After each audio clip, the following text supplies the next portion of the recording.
Momentos en los que estamos viviendo un intento de acuerdos generales, acuerdos políticos, en estos momentos en espacios del Tribunal Supremo Electoral y al mismo tiempo en la economía grandes desafíos, ¿no? Con acusaciones. Antes era solamente el mundo masista versus el mundo de sus oposiciones. Hoy masistas contra masistas, esto le hace mover el piso a todo el mundo. Se me ocurre a mí, pero ustedes dirán, Horst, ¿cómo agarras todo esto? Yo creo que han ocurrido en los últimos 2 días acontecimientos de la mayor importancia. Una mirada no muy optimista, pero que tiene elementos para sostener que hay una reducción de las incertidumbres en el mediano y largo plazo. Yo valoro de la manera más enfática el hecho de que Lula haya decidido apadrinar la estabilidad en Bolivia. ¿Es una importante señal, Horst? Es una señal importantísima que hay que analizarla, examinarla con cuidado, con calma y con todo lo que implica. Recordemos que Lula ha sido siempre un amigo de Bolivia desde el comienzo del gobierno del primer MAS en 2006 en adelante. Ha protegido a Bolivia cuando la nacionalización de los hidrocarburos con militares y entradas abusivas donde no se debía, que causaron mucha irritación en el Brasil por el atropello a sus instalaciones. Más que Rousseff, ¿ha tenido gestos de este tipo en comparación a Rousseff más importantes? Lula ha sido perseverante desde antes. Él pasó una temporada antes de ser presidente en Santa Cruz y ahí le agarró cariño al país y lo sigue manifestando de una manera que hoy en día es casi paternal, pero me parece que es lo que necesita Bolivia. Necesita una orientación como la que ha dado Lula en los últimos 2 días. Primero, la incorporación al Mercosur. Bolivia ha ingresado, estamos en el dintel de la puerta del Mercosur, nos quedan todavía 4 años por delante de negociaciones complejas. Pero tardamos bastante en ingresar, ¿no? 20 años. Y no, pero ya más en este último tramo creo que se ha alargado muchísimo también. Sí, ha habido demoras de todo tipo, pero finalmente se ha logrado un ingreso y creo que ahora tenemos que reflexionar lo que significa. El Mercosur es una instancia hoy en día muy compleja porque es un acuerdo de libre mercado, un tratado comercial plus, pero contiene una carta democrática que hay que respetarla, contiene una serie de disposiciones que fortalecen la economía de mercado. Entonces hay que tener claridad que estamos entrando a una entidad con mucha exigencia sobre las normativas que vayamos a cumplir y nosotros vamos a tener que adaptar nuestra visión y las instituciones regulatorias del país a las normas del Mercosur. Frente al Mercosur ha habido reclamos de algunos sectores muy cortoplacistas que han comparado la balanza comercial y dicen tenemos un déficit comercial, no lo vamos a arreglar y con el arancel común para todos, la liberación del comercio, el déficit de Bolivia con el Mercosur se va a incrementar, deberíamos pensarla mejor. Bueno, hay una serie de sectores que no están muy felices con la situación. Creo que son aquellos que no comprenden lo que está pasando en el mundo y en la región. El Mercosur es una institución importante porque con 370 millones de habitantes y unos 200 millones de consumidores efectivos, para Bolivia es una oportunidad a largo plazo de la mayor importancia. Bueno, Yo no le prestaría atención a los déficits y los arreglos más inmediatos porque no está ahí del tema principal de esta incorporación de Bolivia. Es el horizonte largo, para tener pertenencia a un grupo de una importancia que lo convierte en la quinta economía del mundo. El Mercosur es la quinta economía del mundo y eso es importante para Bolivia y debería tomar conciencia de eso. Ahora, el reto, formar toda la gente que tiene que negociar las próximas medidas en el Mercosur, que son sumamente exigentes y para lo cual Bolivia no tiene ni la institucionalidad ni los especialistas. En los próximos años tenemos que formar muchísima gente capaz de negociar en serio, sin tutelas políticas, sino con pertinencia tecnológica, técnica, la participación del país en un mercado tan grande. Su proyección a la Unión Europea. Para tener una interlocución a la altura de esta enorme agenda. Antes de terminar la ronda con Alberto y con Omar, le voy a plantear una nota de mi compañero Daniel Gutiérrez, pero antes le tengo que informar de lo que está sucediendo en estos momentos en la sede de gobierno. Estamos hablando de este encuentro multipartidario interinstitucional. Le cuento que se hizo presente el alcalde y lo golpearon. Tenemos imágenes.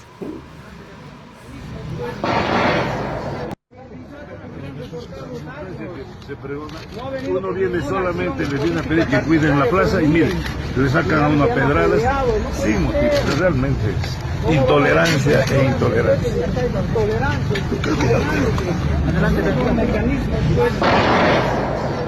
Obviamente molesto el alcalde Iván Arias. Mire, está manchado con sangre, ha sido agredido y lo lamentamos. Está viviendo tensión en estos momentos. Estábamos comentando con Horst antes de iniciar este programa que se está viviendo esta tensión en Plaza Baroa. Estamos pendientes de esto.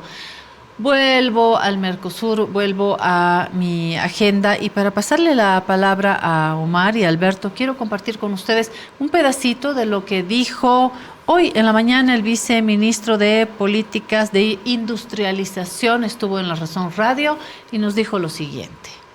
Se demuestra que el presidente Luis Arce Catacora está en un proceso pleno y real de industrialización. Es decir, no son proyectitos, no son promesas, son realidades.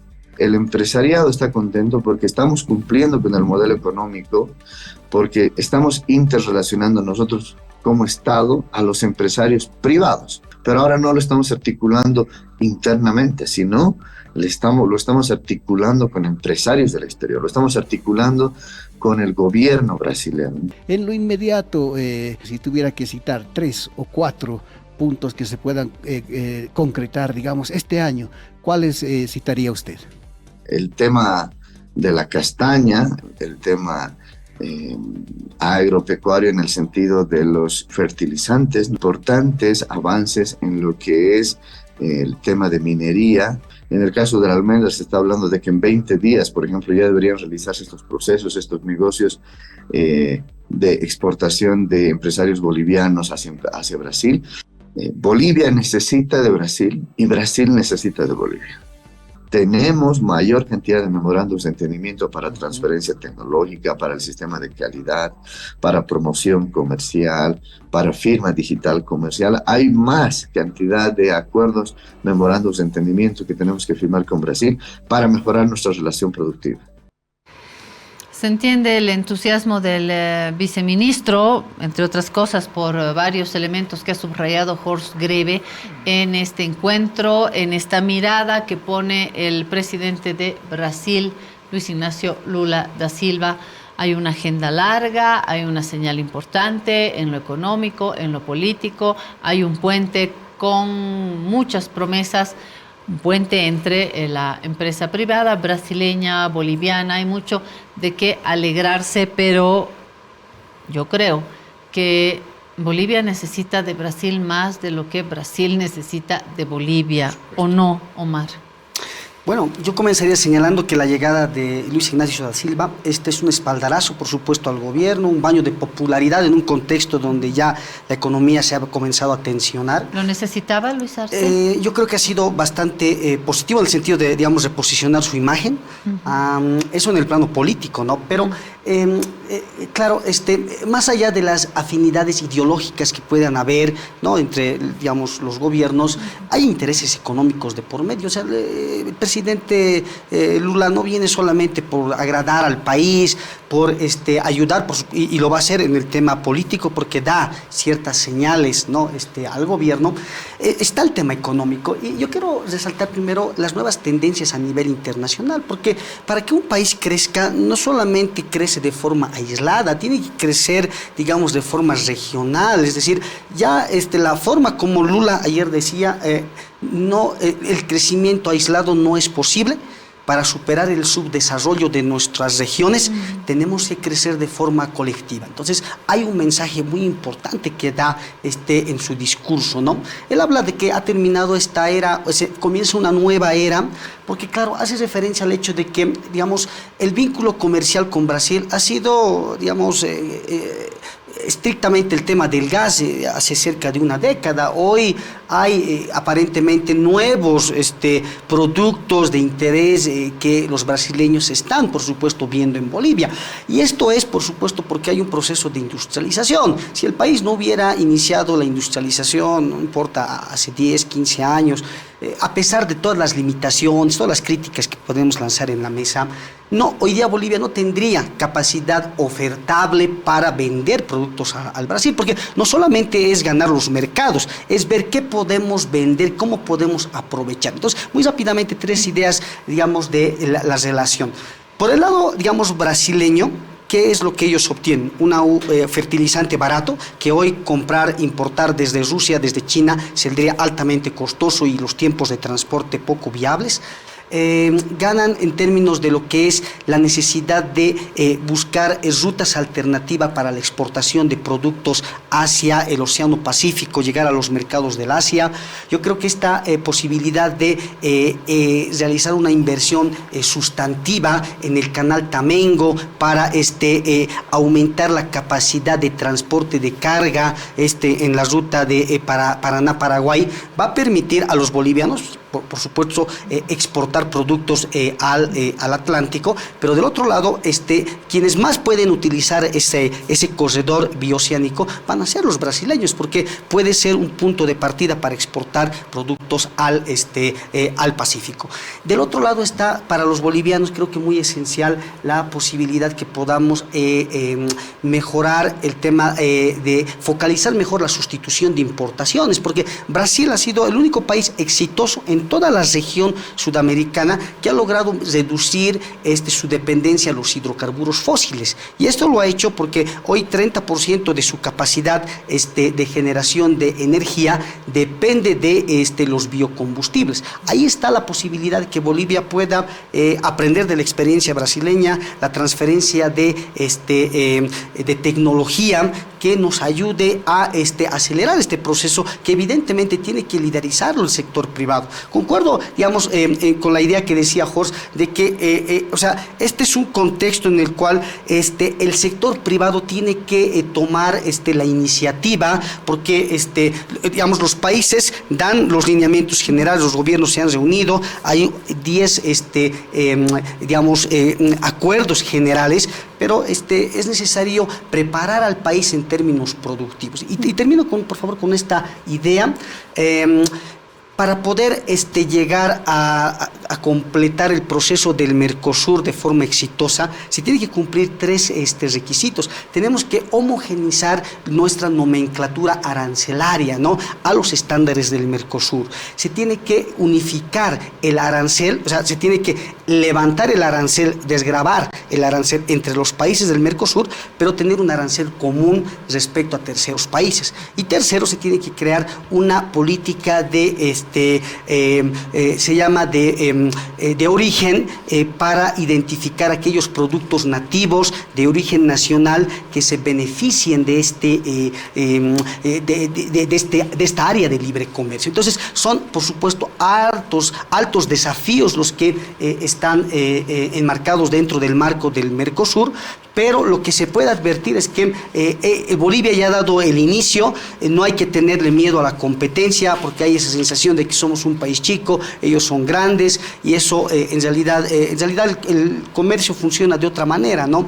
Yo creo que va a ser el Mercosur la ventana de oportunidades para que Bolivia comience a, por un lado, corregir el tema de la balanza comercial, que hoy es lo que está atingiendo a los bolivianos en términos de los dólares. El Mercosur ofrece también la posibilidad de intercambio de monedas, intercambio comercial en moneda doméstica, sin necesidad de pasar por el dólar. Eso facilita, por supuesto, las transacciones, ¿no? Y finalmente hay un fondo que se llama FOSEM, que es un fondo de inversión que financia proyectos internacionales, ¿no? Yo creo que hay recursos que se pueden orientar, utilizar para estos proyectos que hemos comentado. Alberto, ¿entusiasta más o menos? No, la verdad que yo estoy entusiasta en el largo plazo, digamos. Pero en el corto plazo a mí me deja un sabor a que hay una relación totalmente asimétrica, ¿no? Estás hablando tú de un país que tú lees los acuerdos, los convenios, y en general la preocupación que ellos tienen está mostrándose para solucionar los problemas inmediatos que Brasil tiene. En sí, algo que a mí sí me alienta es los aspectos que toca Lula en el sentido político, más allá de un apoyo político al presidente. Por ejemplo, nos habla de credibilidad. A mí me parece fantástico que haya dado ese mensaje, porque si algo falta en este momento respecto al gobierno es que le creamos lo que nos dice. O sea, son tantas las cosas que nos dice distorsionadas o nos oculta con información, ya sea no solamente de las reservas internacionales, sino de las reservas de gas.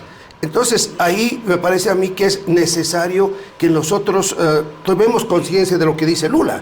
Luego, otro aspecto positivo en su discurso y en la forma en que han venido, es decir, la comisión brasilera se destaca porque vinieron empresarios privados. Me parece grandioso, porque si algo hay que hacer en Bolivia ahora es darle impulso a la empresa privada, no necesariamente a lo que Milei llamaría los empresarios, o sea, una empresa privada anquilosada que no reacciona a ciertas situaciones que pueden ser muy beneficiosas para ellos y para el país. Y en ese sentido, yo sí veo que a futuro se va a presentar una gran potencialidad y esperemos que se haga realidad.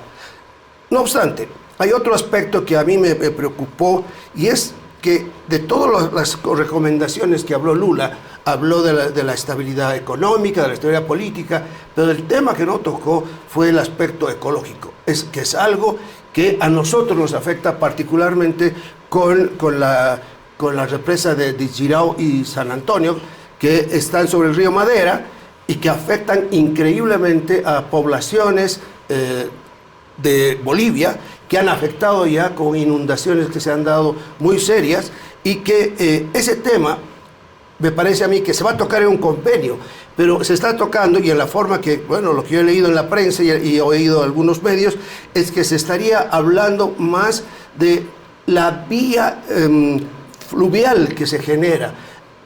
Son más de 4.000 kilómetros que va a haber para poder, y además de alto calado, digamos, pueden ir barcos de mucho calado. Pero no se habla de los problemas generados en la biodiversidad, en la biogeografía que existe en toda esa región, y me parece a mí que ese tema no se va a tocar, porque cuando Bolivia se quejó el 2006 y el 2007, cuidado que va a generar una serie de problemas a Bolivia, Brasil contestó, este es un proyecto cerrado.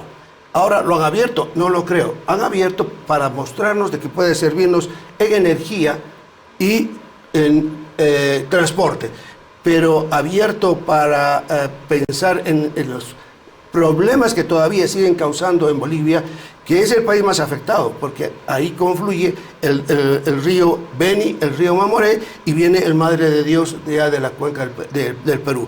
Esos ríos pues han generado una potencia muy grande para generar energía eléctrica, ¿no? Esta planta, por ejemplo, de Jirau, ella solita ya genera 3 gigas, o sea, y Bolivia en su total tiene 4,5, bueno, pero después de mucho sacrificio. Añades tú, San Antonio, tienes 6 gigas, o sea, 6.000 megawatts, pero son gigantescas respecto a lo que nosotros somos. Sin embargo, ¿hacia dónde está dirigida toda esa energía? Principalmente, obviamente, al gigante. Es un gigante industrial. Y en ese sentido, sí, el futuro, si sabemos aprovecharlo, puede ser muy beneficioso para no solo sustitución de importaciones, yo diría de exportaciones también, porque vamos a poder exportar nuevos productos al Brasil. Y exportación es sinónimo de mayor circulación de dólares. Voy a volver a elementos más generales. Creo que ha quedado claro que la señal del gobierno actual de Brasil es poderosa y le da un respaldo al gobierno de Luis Arce, de que hay una agenda de la que podríamos obtener muchos beneficios. Pero al mismo tiempo, cuando uno mira la agenda y uno repasa todos los temas, desde la minería, la venta de hierro, el puente entre empresarios privados brasileños y bolivianos, cooperación para la lucha contra la trata de personas, tráfico ilícito de migrantes, cooperación técnica, lucha contra el narcotráfico, servicios de salud, central hidroeléctrica de Jirau, como mencionaba Alberto, entendimiento en materia energética, comercialización de fertilizantes. Es decir, está tan lindo que me entran algunas dudas, pensando en lo que Horst dice. Tenemos lo más importante que puede tener un país, profesionales, técnicos que estén a la altura de esta dinámica tan larga. Vamos a poder seguir con esta agenda para que esto no quede en la foto, en la noticia, y luego se nos vaya cayendo un poco el ímpetu. Y luego, segundo punto, nuestros empresarios privados están también en esa lógica, en esa dinámica para hacer un buen tete-a-tete con los empresarios brasileños. Pongo también sobre la mesa. A ver, yo creo que hemos coincidido en que esta es una lista de deseos navideños con interesantes estímulos, atractivos, incentivos. ¿Para qué?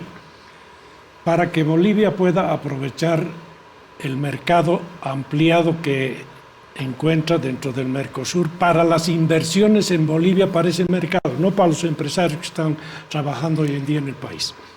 Hay un incentivo muy grande para atraer inversión extranjera directa, industrial, manufacturera, tecnológica, en Bolivia para vender al mercado brasileño. Eso hay que negociarlo, hay que trabajarlo y hay que salir de la idea de que la única fuente de tecnología y de proyectos que tenemos es la China. Tenemos que pensar en otra calidad de empresas, en otra calidad de empresarios, en otra calidad de sectores industriales que no sean únicamente los de la industria liviana, los bienes de consumo. Por lo tanto, añadir a nuestras potencialidades un mercado del tamaño del Brasil es una maravilla de largo plazo que hay que aprovechar mediante negociaciones profesionales, como dirían en los círculos de adultos, ¿no? Primera cosa.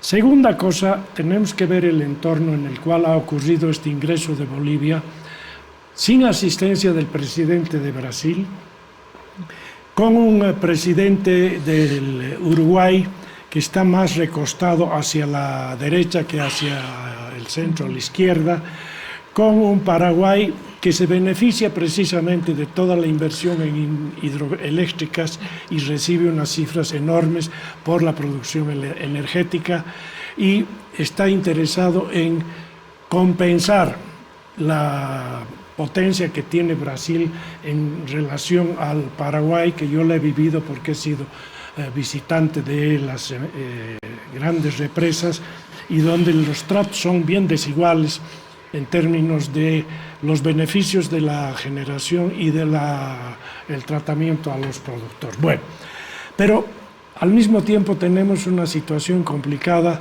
en la estabilidad del Mercosur. Tiene 5 países. Brasil es la cabeza, es la parte más grande, más amplia, la que tiene además la estabilidad político-económica hoy en día frente a la inestabilidad que caracteriza hoy en día a la transición, no se sabe en qué dirección, de Milei. Eso no es el ambiente más apropiado y positivo para poder empezar a negociar. Necesitamos encontrar las fórmulas de negociación relativamente rápidas para no enfriar estas expectativas que se han establecido, mandando mensajes diplomáticos. Yo creo que Bolivia tiene que fortalecer inmediatamente su embajada en Brasilia. Tiene que abrir consulados en todos los estados fronterizos, porque más que el mercado brasilero tenemos que pensar en el mercado de los estados fronterizos con nosotros, que ya son unos 50, 60 millones de consumidores, y ahí valdría la pena. Y no entrar a las materias primas, sino construir las cadenas regionales mercosureñas de valor. Entonces, para eso necesitamos capacitar gente, y eso toma tiempo. Las universidades del país deberían abrir diplomados en negociaciones comerciales, en propiedad intelectual, en la normativa del Mercosur, que es sumamente amplia, son más de 3.000 normas que rigen el funcionamiento de ese mercado. Tenemos que aprender a movernos en la contradicción entre un gobierno ultraderechista y un gobierno de centro, como es el de Brasil. Y tenemos que pensar que nuestra visión del mundo, de la Bolivia, de no sé qué, es bastante elemental. Yo no depositaría tanta expectativa en la universidad en general, en la universidad boliviana. Creo que aquí atravesamos también algunos problemas. Alguien tiene que capacitar a la gente. No sé si la apertura de los diplomados, pero bueno, Horst Omar nos lleva también a hablar de un paisaje más largo, ¿no? De medir también los plumajes de los integrantes en Mercosur, para hablar de las señales políticas y lo que se puede hacer por lo menos a mediano plazo, ¿no, Omar? Exactamente, porque un poco recogiendo algunas intervenciones, porque Alberto decía, esto es de largo plazo, Jorge decía, es una lista de buenas intenciones. Yo más bien me alegro, ¿saben por qué? Porque en realidad estamos saliendo del cortoplacismo que nos ha caracterizado todos estos meses, donde la situación, digamos, de alguna manera está nublando la vista de mediano plazo que tiene que tener la economía. O sea, tenemos que dejar de electoralizar el tema económico y pensar en una estrategia mucho más de largo alcance, porque en realidad el tema de la inserción de Bolivia en el Mercosur probablemente lo va a hacer el siguiente gobierno, ¿no? Será mira qué hora es, ¿cuánto tiempo faltan para las elecciones? Yo creo que todo va a ser electoral a partir de ahora, ya estamos a contrarreloj. Pero su implementación, que es lo que en realidad nos interesa en términos ya macroeconómicos para dar sostenibilidad, ¿no?, al tema del país, se va a hacer, digamos, en la próxima gestión. Eso es lo que hay que entender. Pero mira, los acuerdos regionales son hoy por hoy más importantes que estos vínculos nacionalistas, porque yo, por ejemplo, me remonto a los años 60, ahí cuando Francia, Alemania, Italia, Luxemburgo, Bélgica formaron lo que era la Comunidad del Acero y el Carbón. Fue un grupo de países que se dieron cuenta que tenían recursos naturales en abundancia y a través de esos recursos naturales podían impulsar un proceso de industrialización, de generación de valor agregado. Hoy Bolivia, por supuesto, es estratégico en el tema del litio a nivel nacional, internacional, pero también Brasil, porque Brasil tiene por un lado el tema del manganesio, donde es las tercer mayor reservas que se encuentran en el país, tiene cobalto. Yo escribí un artículo hace un tiempo, me acuerdo, de hace un poco más de un año, yo decía cómo transitar del triángulo al cuadrado y del cuadrado al círculo, porque en realidad de lo que se trata es de ver las oportunidades y las ventajas de la propia región, porque los bolivianos no tenemos la aspiración de llegar a la electromovilidad, pero nunca hemos construido un automóvil por cuenta propia, pero ahí está Brasil, donde tiene una industria automovilística, Argentina, bastante importante, ¿no? Entonces, de lo que se trata es de ver cómo podemos hacer una inserción internacional mucho más estratégica, generando una cadena de valor entre los países de la región y saliendo un poco idea de la competencia, pensar que el socio comercial es tu competencia, porque, y quiero cerrar esta idea con el tema, por ejemplo, de Paraguay, porque lo dijo muy bien, o sea, Paraguay, siendo una economía muy parecida a la boliviana, logró aprovechar de mejor forma el Mercosur. ¿Cómo lo hizo? Por un lado está, por supuesto, estas hidroeléctricas, las binacionales que se llaman, que le genera un ingreso estable a los paraguayos por décadas. Por otro lado está también el tema de la ganadería, porque no es que los paraguayos tenían una capacidad de oferta cárnica tan grande, lo han hecho a partir de la inserción de capitales argentinos, brasileños. Entonces, no tenemos, o sea, cuando hablamos de inversión extranjera directa, parece que levantamos la vista muy arriba, pensando en los mercados del norte o en Asia, cuando en realidad las inversiones de capital naturales que van a llegar a Bolivia son las provenientes tanto de Argentina, de Brasil, porque somos parte de ese esquema económico. Entonces, yo creo que es ahí donde el país tiene que apostar, en una construcción de producción de mediano plazo, no solamente con mercado, sino con capacidad productiva. Bueno, ahí hay que acordarse que hace poco estuvo el presidente de Paraguay y acompañado también por una musculatura empresarial no menor. Parece que hay un entendimiento bueno, no sé si luna de miel, pero hay una buena relación gobierno paraguayo, el Estado y la empresa. No se puede decir lo mismo de Bolivia. Yo no sé cuánto acercamiento verdadero y cuánto están incorporando en sus políticas a la empresa privada, que es la pregunta de siempre. Para cerrar, bueno, Alberto, fíjate, hablando del Paraguay, al Paraguay está emigrando una gran cantidad de empresas que se están por las condiciones que ofrecen. Hace un tiempo ya, ¿no? Hace un tiempo ya, eso ya empezó hace mucho tiempo. Pero Bolivia, si no empezamos a pensar, bueno, ¿y qué estamos cambiando en ese sentido? Y yo diría que nada. Si tenemos una ley de inversiones que es algo pavoroso, que no invita a nadie, más bien desinvita a cualquier inversor que venga de fuera. Ahora, si yo pensaría en el corto plazo... Por lo de la seguridad y... No, si no te digo, no solo la seguridad jurídica, sino los incentivos que tienen que generarse para que vengan los empresarios. Porque el empresario no va a venir simplemente porque tú le estás diciendo, ¿sabe qué? Usted es uno más entre los empresarios. No, tienes que darle algún tipo de incentivo porque viene a arriesgar en un país que en general pues es demasiado riesgoso en todo sentido, ya sea por el lado de los paros, bloqueos, y como también en lo que puede ocurrir ya en la estabilidad política. Y de nuevo, ahí viene a lo que el propio Lula reclamaba, se necesita la seguridad jurídica. Bueno, en eso son mensajes demasiado, yo diría, casi golpes bajos a lo que tenemos en casa. Y no vamos a poder nosotros exportar, pues, por ejemplo, cuando tú dices que no nos preocupemos de la competitividad, yo digo, sí, no vamos a poder exportar papel, por ejemplo, de papel bol, porque no es competitivo.